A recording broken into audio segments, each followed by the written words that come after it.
Everyone in the room held their breath. You could hear a pin drop in the most dangerous club in New York City. Lorenzo Valenti, the man they called the Butcher of Brooklyn, had his hand wrapped around the throat of a trembling waitress. He didn't want an apology. He wanted entertainment. He pointed the barrel of his gun toward the dusty grand piano in the corner and sneered, "Play something, sweetheart. If you bore me, you die." He thought he was mocking a clumsy nobody. He had no idea that the woman standing before him was a ghost from a past. He thought he had buried a prodigy who had lost everything except her talent. What happened next didn't just save her life. It brought the most powerful man in the city to his knees. This is the story of Sophie Bennett. The rain battered against the blackened windows of the Gilded Cage, a members-only supper club tucked away in the shadowy recesses of the meat-packing district. Inside, the air smelled of expensive cigars, leather, and fear. Sophie Bennett adjusted her apron, her hands shaking slightly as she balanced the tray of crystal tumblers. She had been working here for 3 weeks, and every shift felt like walking a tightrope over a pit of vipers. The clientele wasn't just wealthy. They were dangerous. Men with Italian silk suits and eyes that looked dead inside. But the tips were cash, and no one asked for a background check. For a woman trying to disappear, the Gilded Cage was perfect. "Table 4 needs a refill, now." The floor manager, a weaselly man named Rick, hissed in her ear. "And don't look him in the eye." Rick didn't have to specify who him was. The atmosphere in the club had shifted the moment Lorenzo Enzo Valenti walked in. The music had grown quieter, the laughter more forced. Enzo was the don of the Valenti crime family, a man whose name was whispered in fear from the Bronx to Staten Island. He sat in the large circular booth in the center of the room, flanked by 2 bodyguards who looked like they were carved out of granite. Sophie took a deep breath, keeping her eyes on the floor, and approached the table. "Gentlemen," she murmured, her voice barely audible. She reached out to place a fresh glass of Macallan 25 in front of Enzo. Enzo didn't look up. He was busy lighting a cigarette, the flame illuminating the sharp, predatory angles of his face. He was devastatingly handsome, in the way a storm is beautiful before it destroys your house. Dark hair, darker eyes, and a scar cutting through his left eyebrow that only added to his menacing allure. Just as Sophie set the glass down, one of the bodyguards, a brute named Rocco, laughed loudly at a joke and threw his arm out. His heavy hand collided with Sophie's elbow. The tray tipped. Time seemed to slow down. Sophie watched in horror as the amber liquid launched from the glass, splashing directly onto the lapel of Lorenzo Valenti's pristine charcoal suit. The entire club went silent. The piano player in the corner stopped mid-chord. Enzo froze. He slowly looked down at the stain spreading on his jacket, then up at Sophie. His eyes were cold void of any human warmth. "I'm so sorry, sir," Sophie stammered, grabbing a napkin and instinctively reaching out to dab the mess. "It was an accident." Rocco grabbed her wrist, twisting it painfully. "Don't touch him." Enzo raised a hand, and Rocco released her instantly. Enzo stood up, towering over her. He unbuttoned his jacket and tossed it onto the seat behind him. He looked at Sophie like she was a bug he couldn't decide whether to crush or study. "Rick," Enzo barked. The manager scurried over, sweating profusely. "Mr. Valenti, I am so sorry. She's new. She's clumsy. I'll fire her immediately." "Quiet," Enzo said softly, and Rick shut his mouth with an audible click. Enzo stepped closer to Sophie. He could smell her fear, but underneath it, he smelled something else. Vanilla and defiance. She was trembling, yes, but she hadn't run away. She was staring at his chest, refusing to meet his gaze, but she was standing her ground. "You ruined a $5,000 suit," Enzo said, his voice a low rumble. "How do you plan to pay for that ragazza?" "I can work it off," Sophie whispered. Enzo laughed, a dry, humorless sound. "You'd have to work here for a year to pay for the buttons." He looked around the room, bored. He had come here to relax after a grueling meeting with the Russian mob, and now he was wet and annoyed. His eyes landed on the grand piano in the corner. The regular pianist, an old man named Arthur, had fled the bench the moment the drink spilled. A cruel idea formed in Enzo's mind. He wanted to see this girl squirm. He wanted to break that tiny bit of defiance he sensed in her. "You know," Enzo said, circling her, "Rick tells me you're useless, clumsy, a waste of space." Sophie said nothing. "But maybe you have hidden talents." Enzo grabbed her chin, forcing her to look at him. Her eyes were a startling shade of green, wide and terrified. "Do you play?" He gestured to the piano. Sophie's heart hammered against her ribs. She hadn't touched a piano in 3 years. Not since the fire. Not since her father died, and her name was Sophia Castellan, the daughter of a disgraced judge. She had buried that life. "No," she lied. Enzo smiled, revealing straight white teeth. It was a wolf smile. "I think you're lying.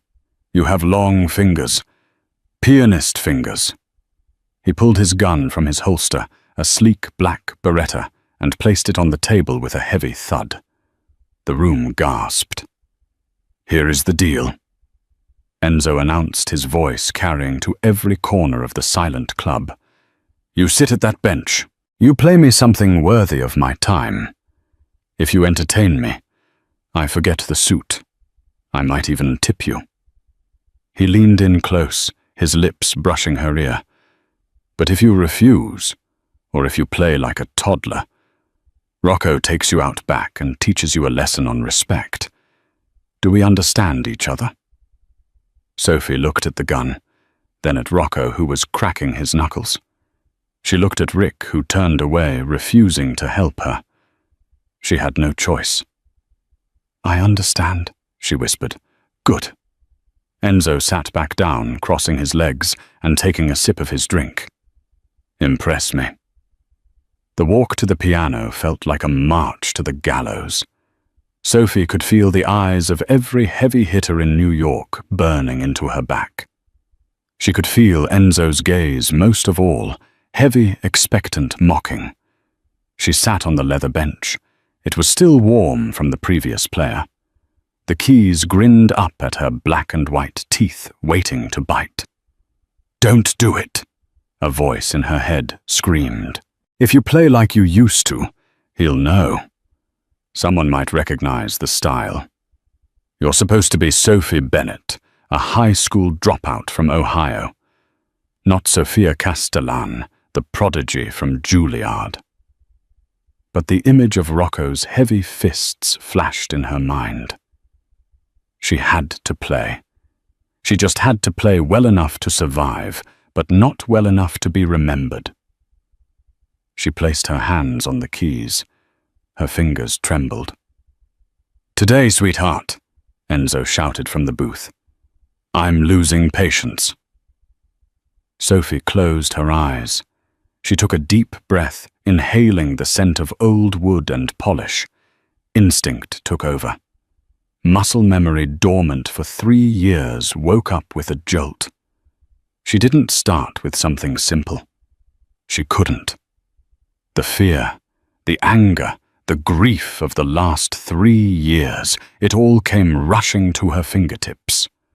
She struck the first chord of Rachmaninoff's prelude in C-sharp minor. Bam! The heavy, ominous chords rang out through the club like church bells announcing a funeral. It was dark, aggressive, and technically demanding. Enzo, who had been lifting his glass to his lips, paused. He lowered the glass. Sophie forgot the room. She forgot the gun on the table. She forgot she was a waitress.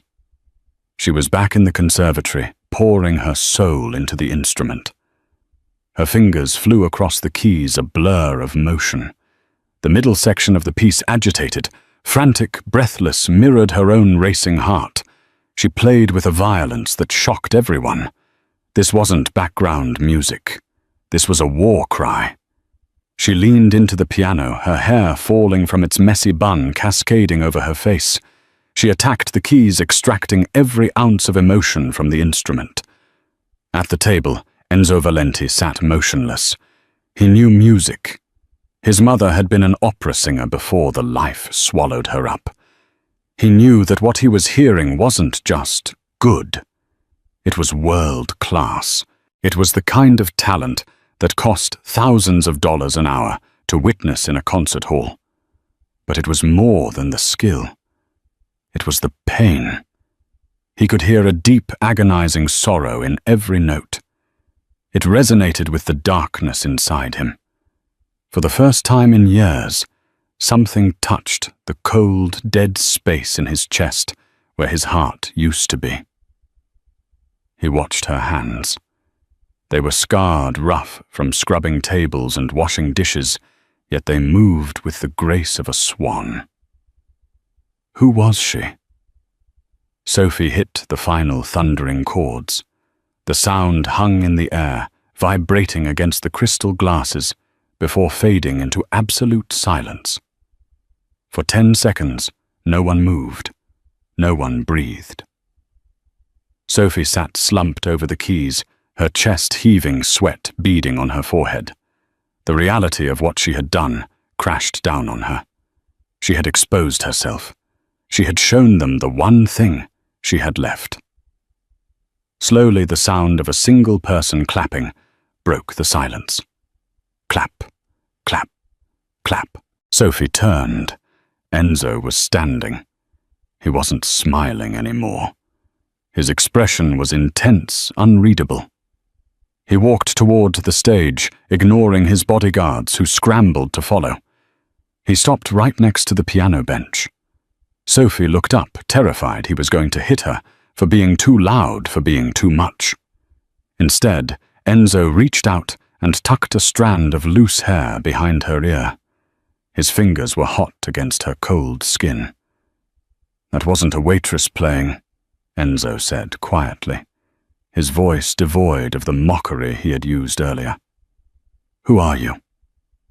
"I'm just Sophie," she stammered, pulling back. "Liar," he whispered. He turned to the room, which was still stunned. "Everyone out," he commanded. "But boss," Rocco started, "we haven't finished the—" "I said out!" Enzo roared, slamming his hand onto the lid of the piano. The sound cracked like a gunshot. "Clear the room! Now!" Chairs scraped. People scrambled. Within 2 minutes, the gilded cage was empty, save for Sophie Enzo and his 2 guards standing by the door. Enzo turned back to her. The air between them crackled with electricity. He looked at her not as a servant, but as a puzzle he was desperate to solve. "You owe me a suit," he said, his voice dropping to a seductive purr. "But I think I've found a different way for you to pay your debt." Sophie stood up, her legs shaky. "I should go. My shift is over." "Your shift is over when I say it is." Enzo stepped closer, backing her against the piano. He trapped her there, placing his hands on the edge of the instrument on either side of her waist. "You aren't going anywhere, Sophie. You belong to me now, until I figure out exactly who you are and why a virtuoso is serving drinks to scum like me." "I'm not a virtuoso," she insisted, though her voice lacked conviction. "We'll see." Enzo reached into his pocket and pulled out a gold money clip. He peeled off a $100 bill and tucked it into the pocket of her apron, his knuckles grazing her breast. Sophie gasped. "Consider that a down payment," Enzo said. "Tomorrow night, you don't wait tables. You play for me. Only me." "And if I refuse?" Sophie challenged, a spark of her father's fire returning. Enzo leaned down, his face inches from hers. She could smell the expensive scotch and tobacco on his breath. "Then I find out where you live," he said, "and I ask the questions I want to ask. And I don't think you want me digging into your past, do you? Because eyes like yours, they're hiding secrets, and I love secrets." He pulled back, straightened his tie, ignoring the stain, and signaled to Rocco. "Take her home," Enzo ordered. "Make sure she gets to her door safely. If she tries to run, bring her to the penthouse." As Enzo walked away into the shadows of the club, Sophie realized with a sinking heart that she hadn't just played a song. She had played right into the devil's hands. And this devil didn't just want her music, he wanted her soul. The morning sun did not bring relief. It brought a black SUV with tinted windows. Sophie Bennett sat on the edge of her sagging mattress in her tiny studio apartment in Queens. The walls were paper-thin, vibrating with the sound of her neighbor's television. But Sophie couldn't hear it. All she could hear was the echo of Enzo Valenti's voice. "You belong to me now." She had spent the night staring at the door, waiting for the other shoe to drop. She had packed a bag, intending to run to catch a Greyhound bus to anywhere, Montana maybe, or deep into the Dakotas. But when she opened her front door at 6:00 a.m., she found a man in a dark suit standing in the hallway, reading a newspaper. He hadn't said a word, just glanced at her and tapped his earpiece. They were watching her. She was trapped.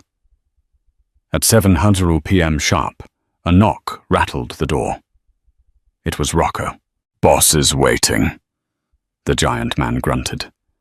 Sophie smoothed down the simple black dress she had bought at a thrift store. It was the nicest thing she owned, but she knew it looked cheap. She grabbed her coat and followed him. The ride to Manhattan was silent.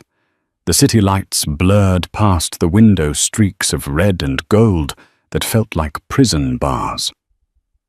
The car pulled up not to the gilded cage, but to a sleek glass skyscraper overlooking Central Park, the Valenti Tower. Rocco escorted her into a private elevator. As the numbers climbed, 40, 50, or 60, Sophie's stomach dropped. They stepped out directly into a penthouse that smelled of teakwood and money. The view of the city was breathtaking, a sea of diamonds spread out below, but Sophie's eyes were drawn to the center of the massive living room. There, sitting like a black beast on a Persian rug, was a Steinway Model D concert grand piano. It was the Rolls-Royce of instruments. Enzo was standing by the floor-to-ceiling window, a glass of wine in his hand. He wore a white dress shirt, the top buttons undone, sleeves rolled up to reveal forearms corded with muscle and ink. He didn't turn around when she entered. "Do you know how much a Steinway D costs, Sophie?" he asked, his voice reflecting off the glass. "About $200,000, she answered automatically before she could catch herself. Enzo turned, a smirk playing on his lips. "For a waitress who claims to be a high school dropout from Ohio, you have expensive knowledge." He walked over to a coffee table where a manila folder lay open. He picked up a piece of paper. "Sophie Bennett," he read aloud. "Born in Dayton.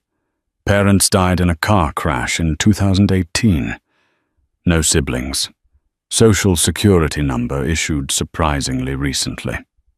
He dropped the paper. "It's a good fake. My guy in the NYPD says it holds up to a basic scan. But if you dig deeper, it's a ghost." He closed the distance between them, his presence overwhelming. Sophie had to tilt her head back to look him in the eye. "Who are you running from?" he asked softly. "An ex-boyfriend, the law? Or did you steal from someone more dangerous than me?" "I didn't steal anything," Sophie said, her voice trembling but firm. "I just wanted a fresh start.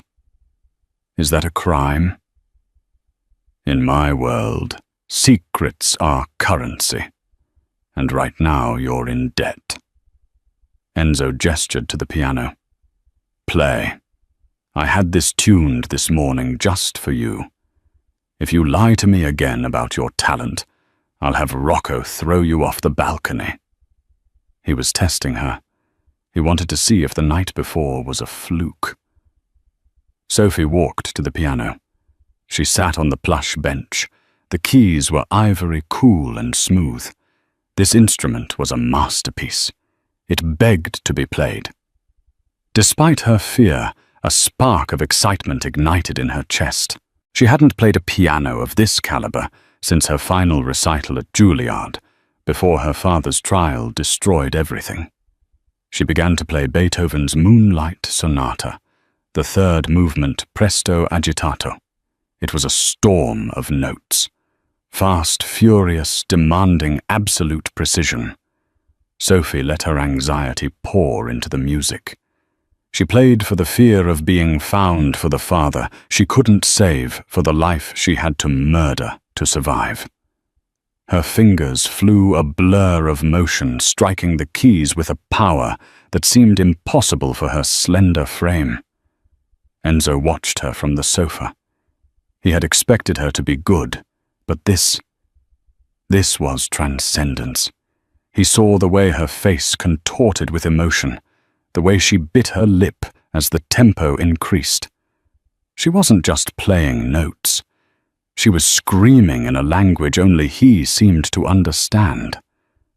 Enzo felt a strange tightening in his chest. He was a man who dealt in violence and vice, yet here was something pure. When she finished, the silence in the penthouse was heavier than before. "Sophia," Enzo said. Sophie froze.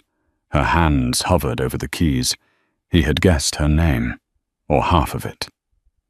"That's a name that fits you better." He continued, walking over to pour her a glass of water. He placed it on the piano. "Sophie is a mousy girl who spills drinks. Sophia, she is a storm." He leaned against the piano, crossing his arms. "Here is the arrangement. You don't work at the club anymore. You don't serve drinks to low-level thugs who look at you like a piece of meat. You stay here, in the guest wing." Sophie stood up so fast the bench scraped backward. "I can't live here." "You don't have a choice," Enzo said coldly. "I made some calls today. It seems a man named Victor Draven has been asking questions around the city, asking about a girl with green eyes and a specific talent for classical music."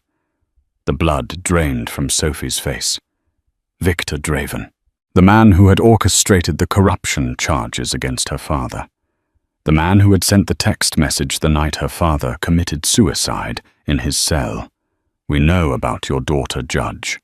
Resign or she pays."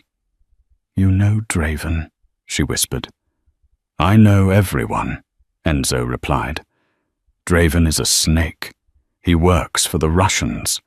If he is looking for you, he will find you in that rat hole in Queens within a week. And when he finds you—" Enzo trailed off, letting the implication hang in the air.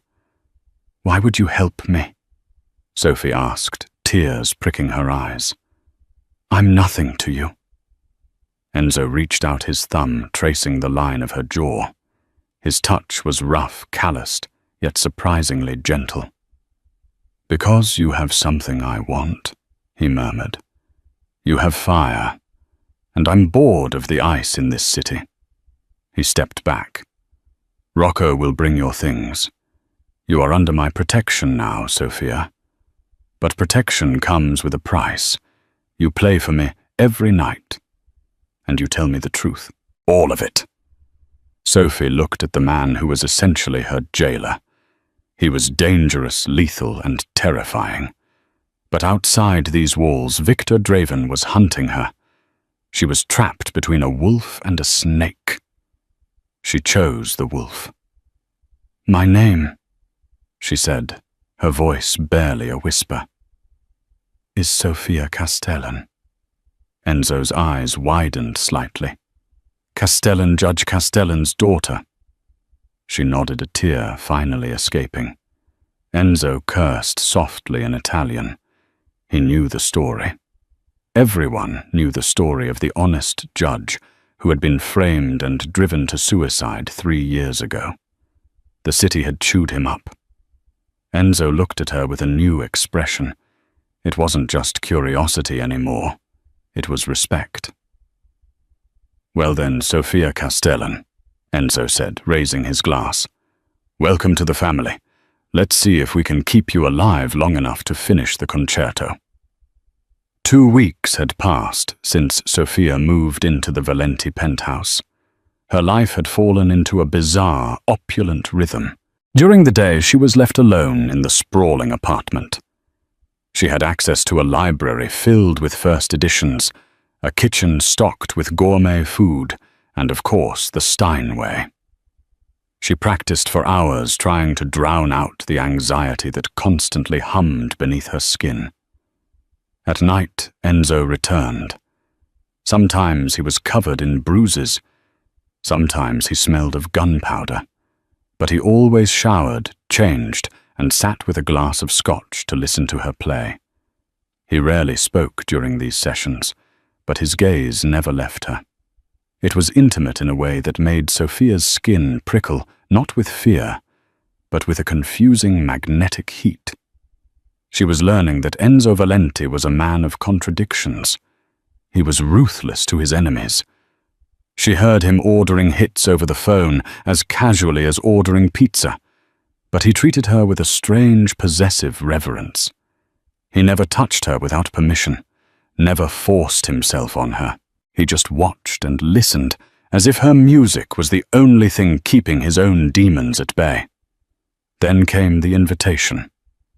"Wear this," Enzo said one Tuesday evening, tossing a garment bag onto the sofa. Sophia opened it to reveal a gown of emerald green silk, backless and daring. "What is this for?" "The mayor's charity gala," Enzo said, adjusting his cufflinks. "We're going out." "I can't go out," Sophia panicked. Draven will be there." Enzo cut her off. "That is exactly why we are going." Sophia stared at him. "Are you insane? You said he's looking for me." "He is looking for a scared girl, hiding in the shadows," Enzo said, walking over to her. He gripped her shoulders. "He is not looking for the woman on the arm of Lorenzo Valenti. Hiding makes you look guilty, Sophia. Walking into the lion's den with the biggest predator in the jungle that makes you untouchable." "You're using me as bait," she accused.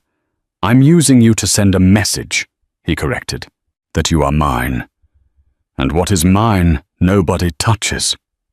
An hour later, Sophia looked in the mirror and didn't recognize herself. The dress hugged her curves like a second skin. Her hair was swept up in an elegant chignon, revealing the long line of her neck.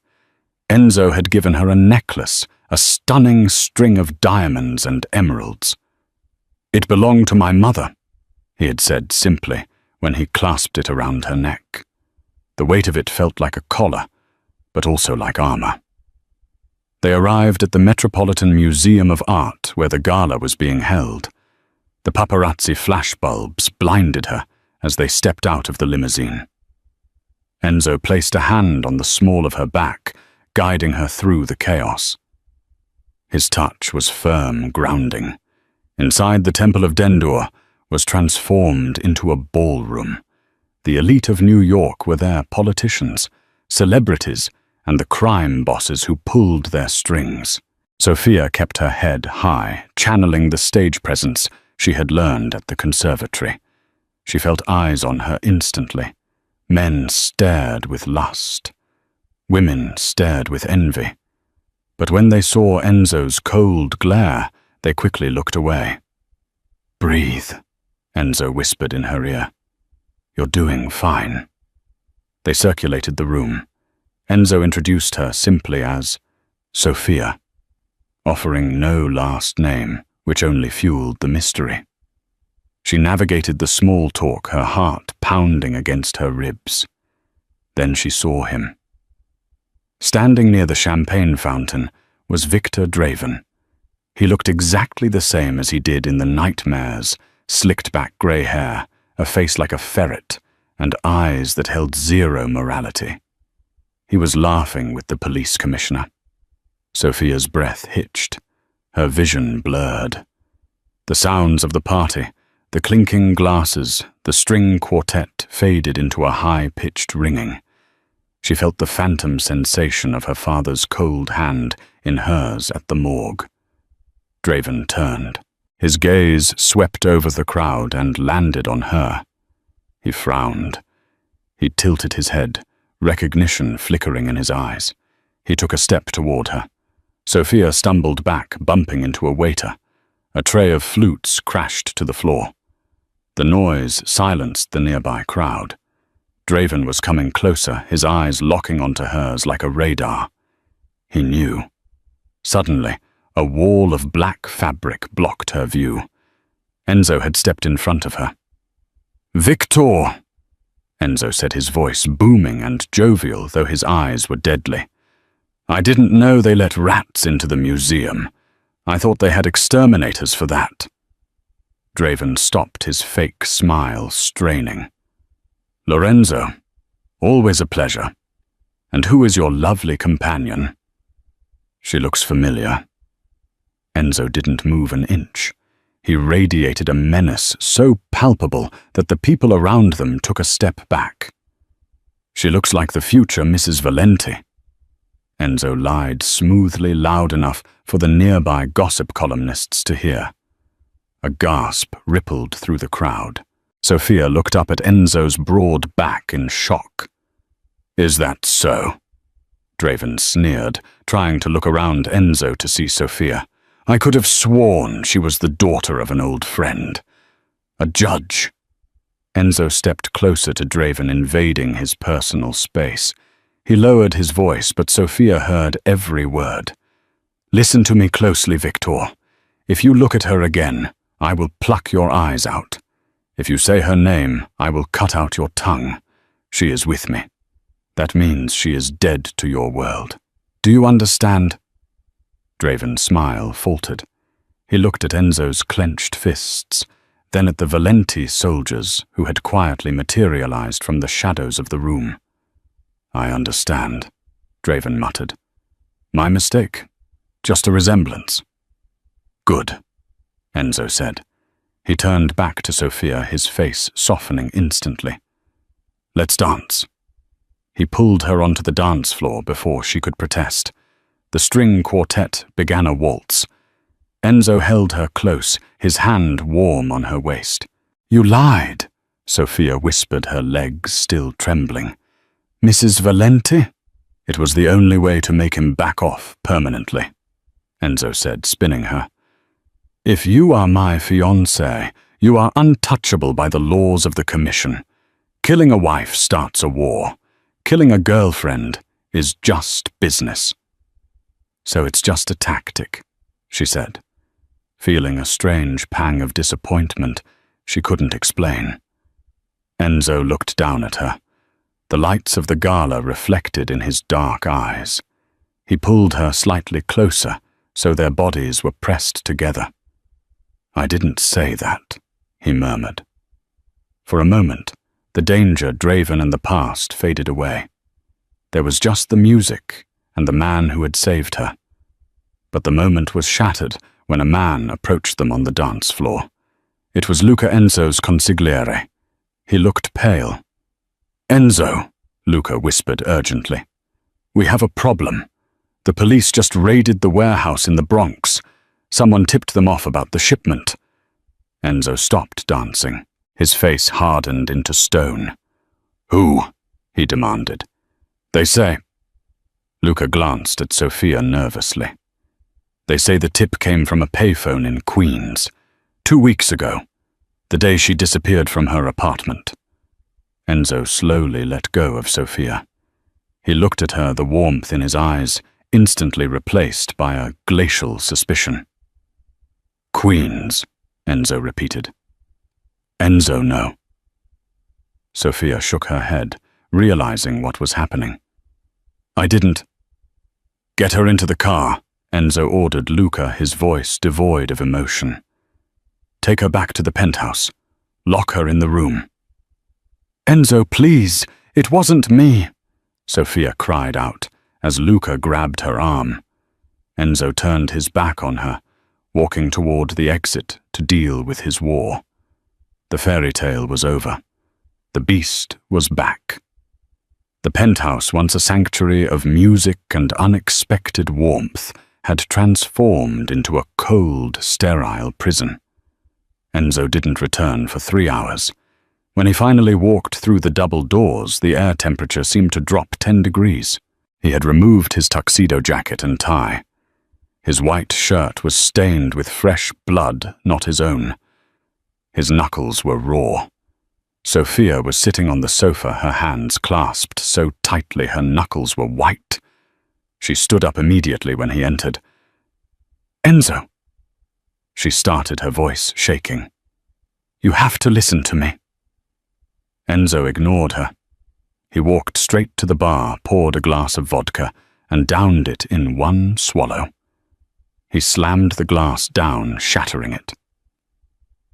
I have lost 5 men tonight, Enzo said, his voice a low, terrifying rumble. He turned to face her. His eyes were dead. The warmth she had seen on the dance floor was gone, replaced by the abyss. 5 good men. Fathers. Brothers. Because the police knew exactly where to be, and when to be there. I didn't tell them anything, Sophia cried, tears streaming down her face. I don't even know where your warehouses are. I've been locked in this apartment for 2 weeks. The tip came from a payphone, 2 blocks from your old apartment, Enzo snarled, stalking toward her. He looked like a predator cornering wounded prey. The timestamp matches the morning before Rocco picked you up. You made the call, then you waited for us to come get you. It was a setup from the start. Draven sent you to infiltrate me? No. Sophia backed away until she hit the edge of the piano. Draven killed my father. Why would I work for him? Money, fear, leverage. Enzo stopped inches from her. It doesn't matter. What matters is that I let you in. I let you play my piano. I let you wear my mother's necklace. He reached out and ripped the emerald necklace from her neck. The clasp snapped, scratching her skin, but she was too terrified to feel the pain. I trusted you, Enzo whispered, and the heartbreak in his voice was more frightening than his anger. And that is a mistake I never make. Enzo, look at me. Sophia grabbed his hand, risking everything. If I were a spy, I would have run tonight at the gala. I would have gone to Draven when you were distracted. I stayed because... She faltered. Because what? Enzo challenged his eyes, searching hers for a lie. Because I feel safe with you. She confessed, her voice barely a breath. Because you're the only one who really hears me. Enzo stared at her. For a second, his mask slipped. He wanted to believe her. He wanted to pull her into his arms and forget the blood on his hands. But in his world, love was a weakness and trust was a death sentence. He pulled his hand away as if she had burned him. Safety is an illusion, he said coldly. And you are done playing games.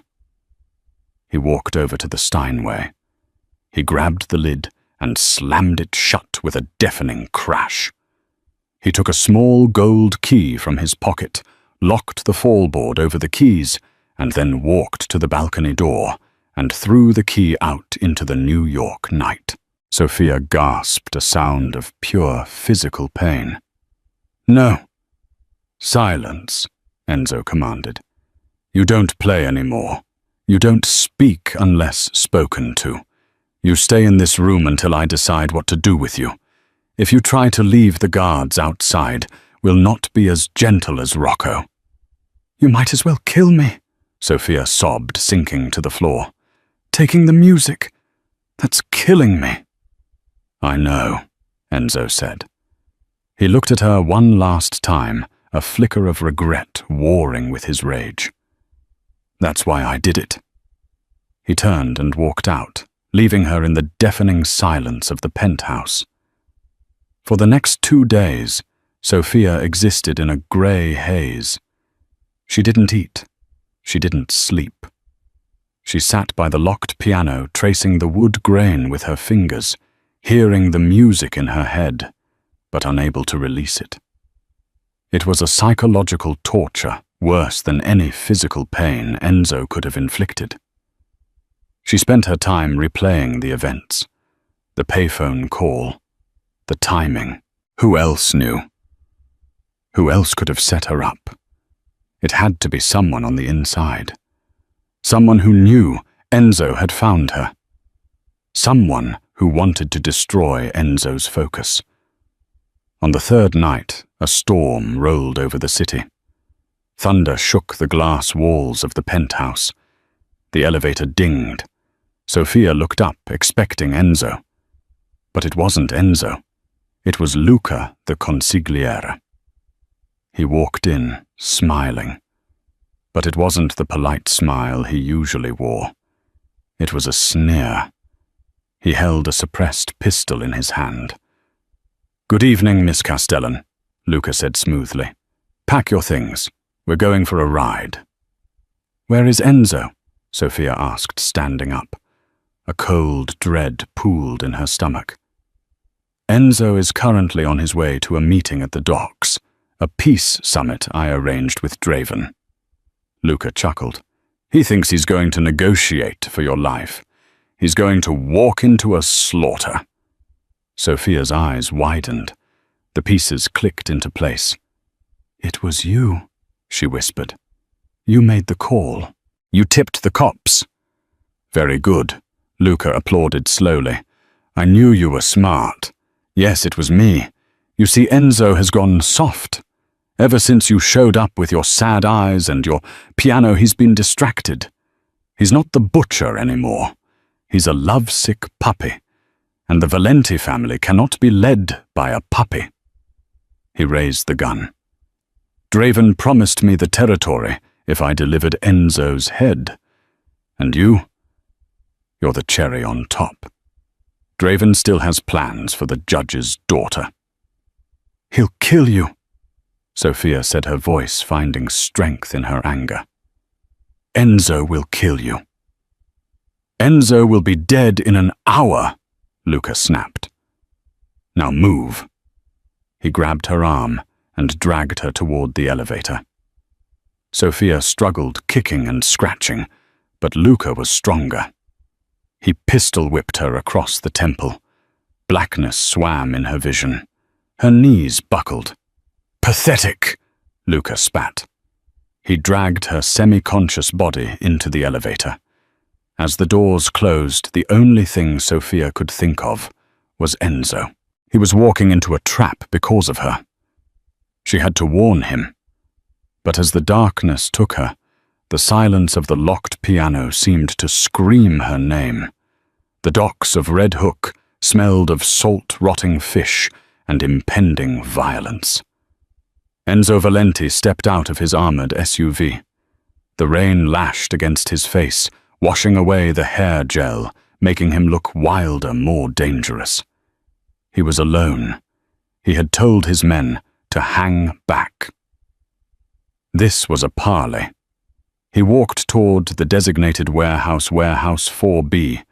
The sliding metal door was open a crack, revealing a dimly lit interior. Something felt wrong. The hairs on the back of his neck stood up. It was too quiet. Draven was a man who liked fanfare. He wouldn't meet without guards visible. Enzo checked the Beretta in his waistband. He pushed the door open. "Draven!" he shouted, his voice echoing in the vast empty space. "I'm here. Let's finish this." No answer. Just the sound of rain drumming on the tin roof.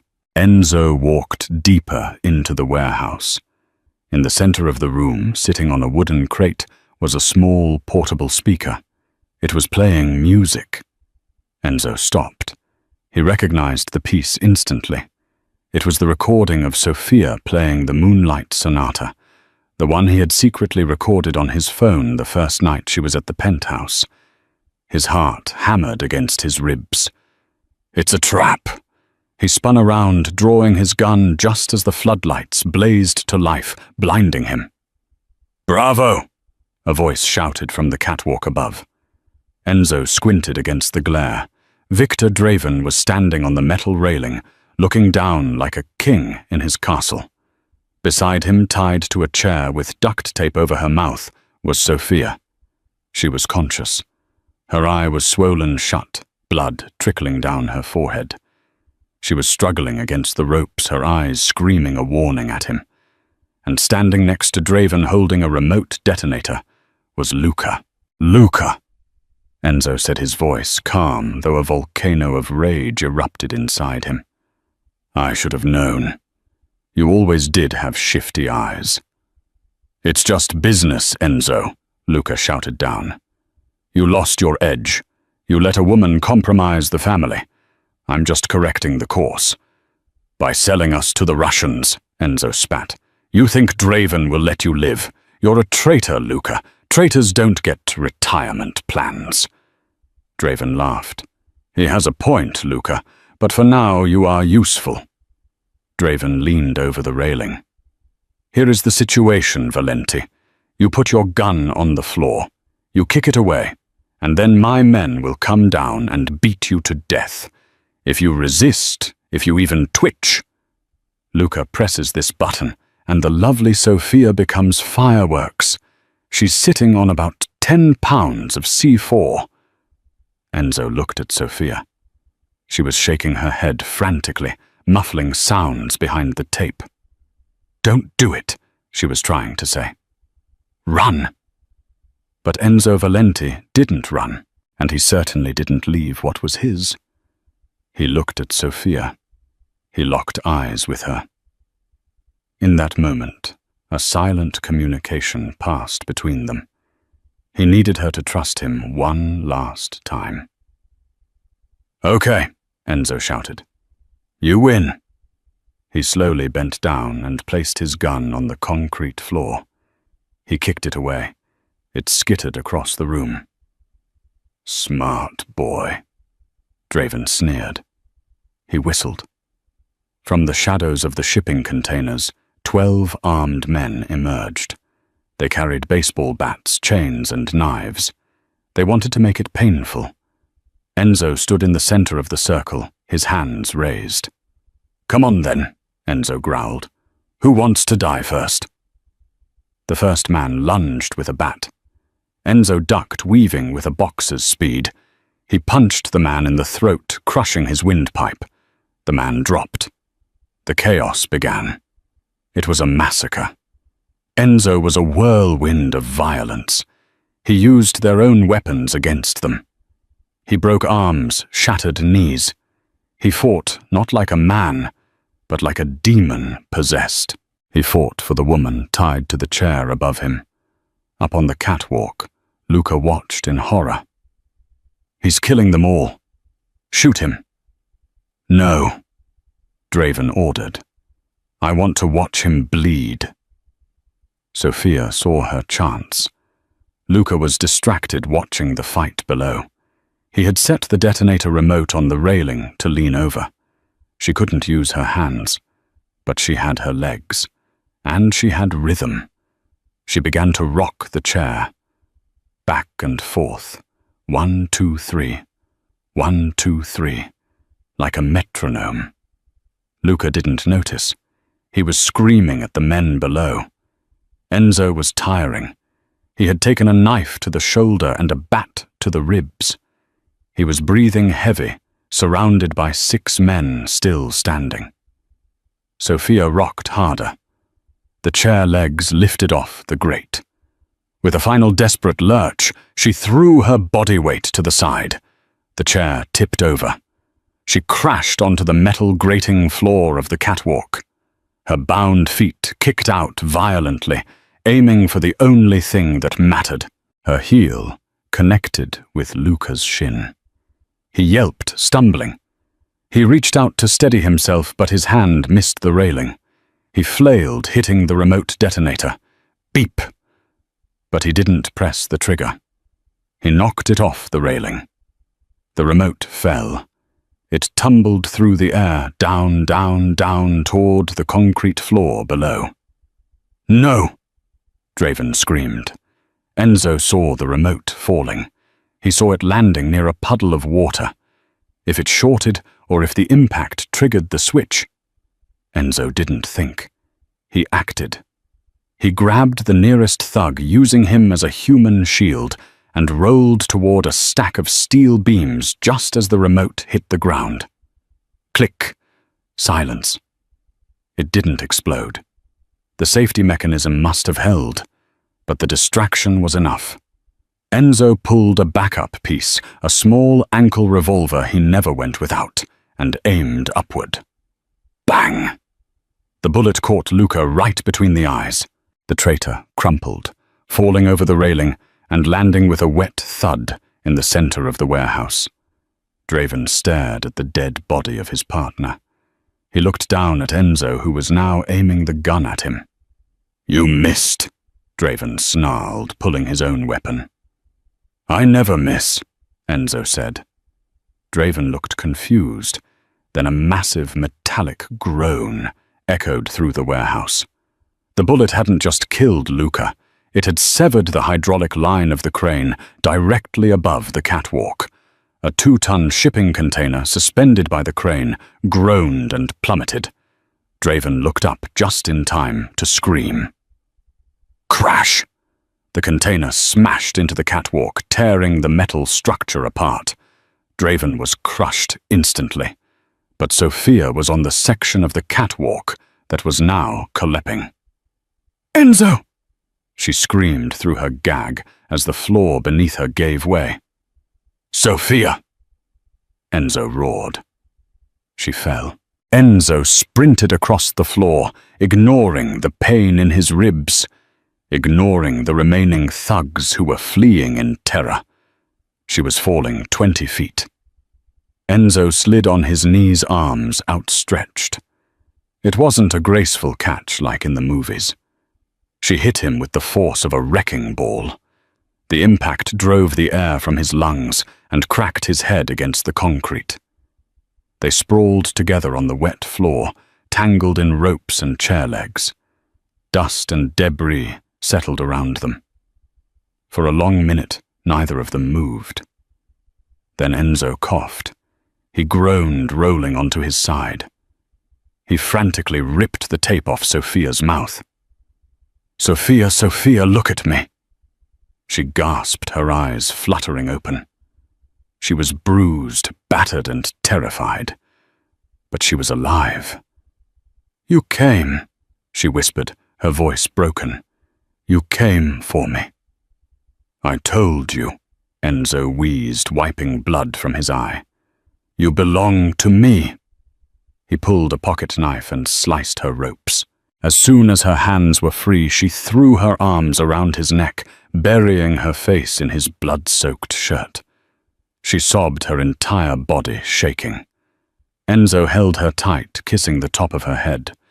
He looked around the warehouse. Bodies. Wreckage. Silence. He had won the war.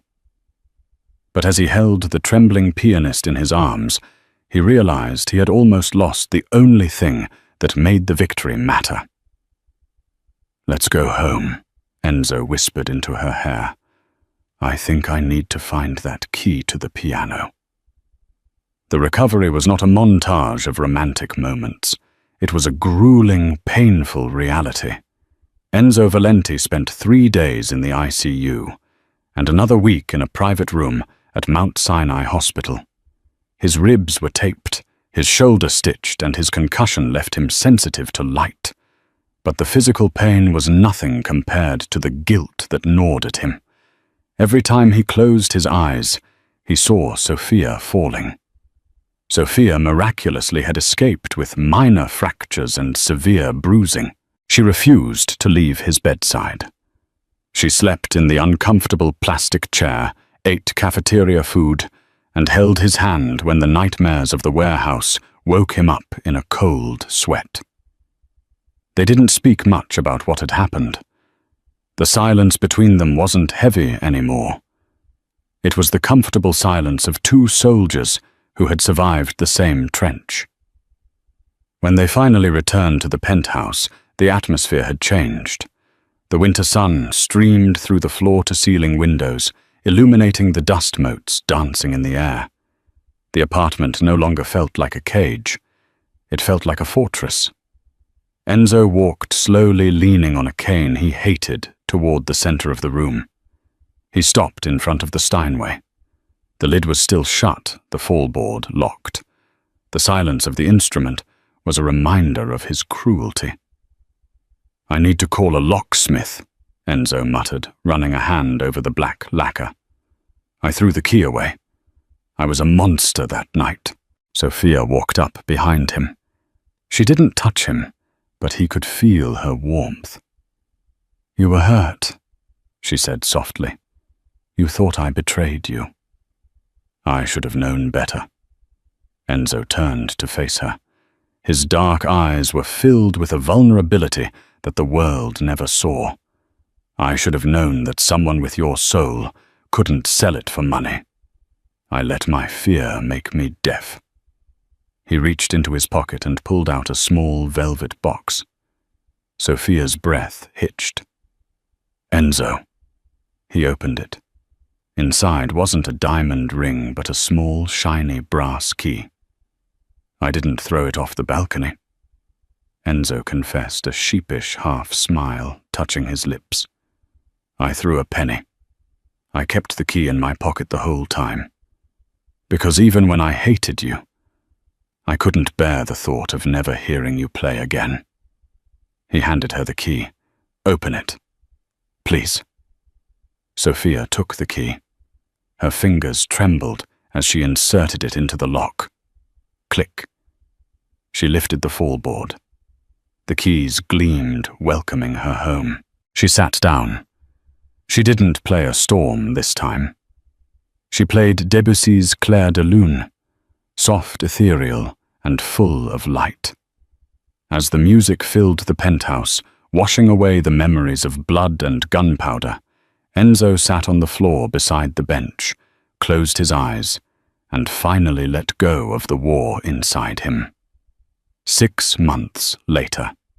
Carnegie Hall was sold out. The posters outside were simple yet striking.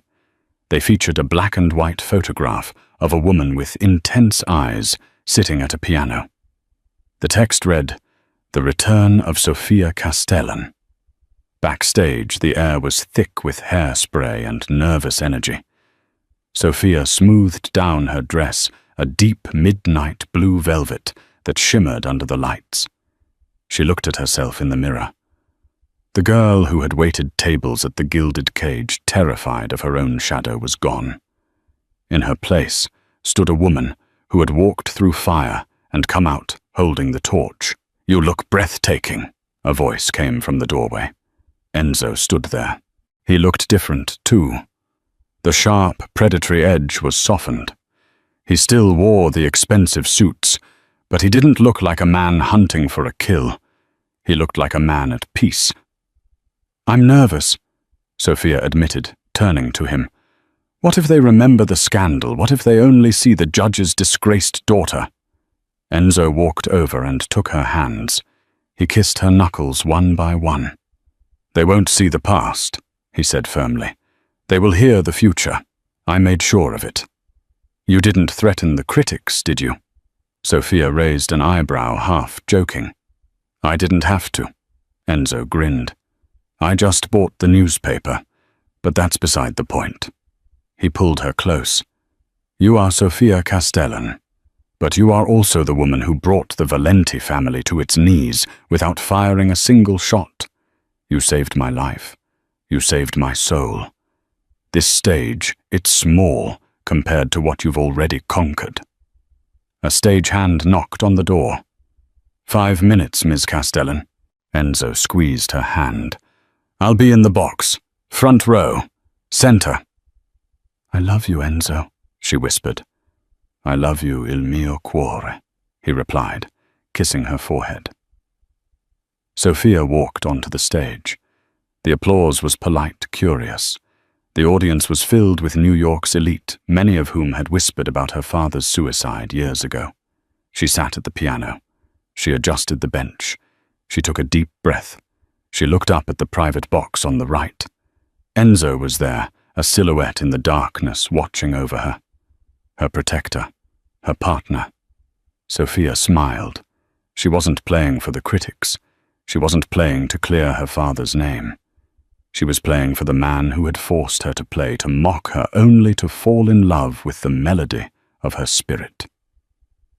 She raised her hands. She began to play. The music soared, powerful and triumphant. It told a story of loss, of fear, of violence, and ultimately of a love that defied the odds. As the final note resonated through the hallowed hall, there was a moment of stunned silence. Then the audience erupted. It wasn't just applause, it was a roar. People stood up. Bravos rang out. Sophia stood and bowed. She looked up at the box. Enzo was standing, clapping, a look of fierce pride on his face. She had been a waitress. She had been a prisoner. She had been a victim. But tonight, Sophia Castellan was the Queen of New York. And the king was applauding the loudest of them all. And that is how a spilled glass of scotch changed the history of the New York underworld. Enzo Valenti wanted to break Sophia Bennett, to entertain his ego. But instead, he found the one piece of humanity he had lost. It's a powerful reminder that true strength isn't about how many guns you have or how loud you can shout. It's about the talent you possess and the resilience of the human spirit. Sophia turned her trauma into a symphony and turned a monster into a man. What did you think of Enzo's transformation? Do you think he deserved a second chance after how he treated her in the beginning? Let me know your thoughts in the comments below. I read every single one. If you enjoyed this story of danger music and redemption, please hit that like button. It really helps the channel. Don't forget to subscribe and ring the bell so you never miss a new story. Thanks for watching, and I'll see you in the next video.